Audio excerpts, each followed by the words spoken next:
UN Secretary General Ban Ki-moon was forced to reroute to the northern city of Cordoba, Argentina on Monday due to new volcanic ashes in the atmosphere that disrupted air traffic, resulting in a 10-hour driving distance from his original destination of Buenos Aires. Finally arriving to his official visit to Buenos Aires via bus, "It was a new experience for me," said the UN chief after he was received by Argentine President CRISTINA FERNANDEZ de KIRCHNER at the presidential palace Casa Rosada.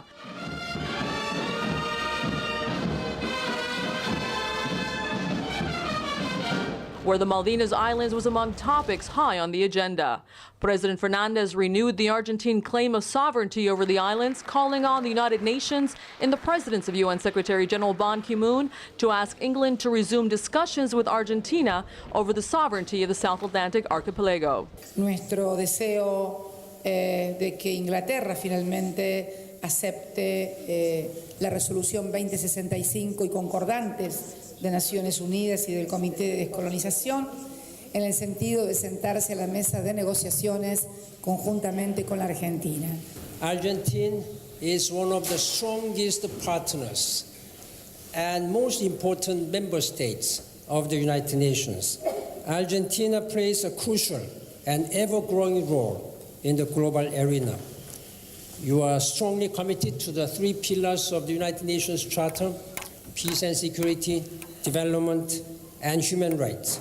Following a quick tour of the museum at the presidential house, this day-packed agenda falls on the day when Mr. and Mrs. Ban celebrate the Secretary General's 67th birthday, with cheers from the Argentinian people. Quiero decirles algo que nadie sabe.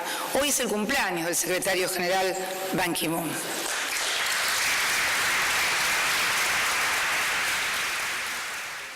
During statements to reporters after closed meetings at the executive office, President Fernandez said that the United Nations is significant for establishing a common ground for all democratic countries of the world to find solutions to conflict. President Fernandez also noted that Argentina would like Ban to stay on for a second term as Secretary General of the United Nations.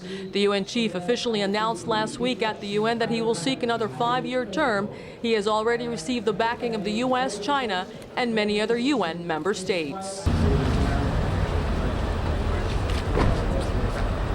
The UN chief also visited the former ESMA Navy School of Mechanics, formerly a clandestine detention center during Argentina's last dictatorship, where about 5,000 people were either tortured, killed, and were later known as the disappeared. Of the reportedly more than 30,000 between 1976 through 1983. In this place passed about 5,000 people, detainees, 5,000 people in the whole period of the dictatorship. While taking part in an assembly with Argentina's Human Rights Secretary, Eduardo Luis Duhalde. The UN chief supported the mothers of the victims and praised their courage for seeking justice.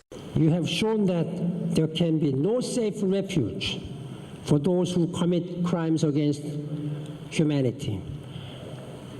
In this world, there is no safer place now for any perpetrators who violate the international human rights law, international humanitarian laws. They must be responsible. They must be brought to justice. This has been fundamental principle and my strong commitment as a Secretary General. Mr. Ban's agenda will also take him to meet with Argentina's Foreign Minister, Hector Timerman, at a lunch in honor of the UN chief before the Secretary General flies out for the remainder of his regional tour of South America to Uruguay and Brazil. The Secretary General praised the late President Néstor Kirchner and President Cristina Fernández de Kirchner for their leadership and commitment to protecting human rights. AFAF KONJA for South News, reporting from Buenos Aires, Argentina.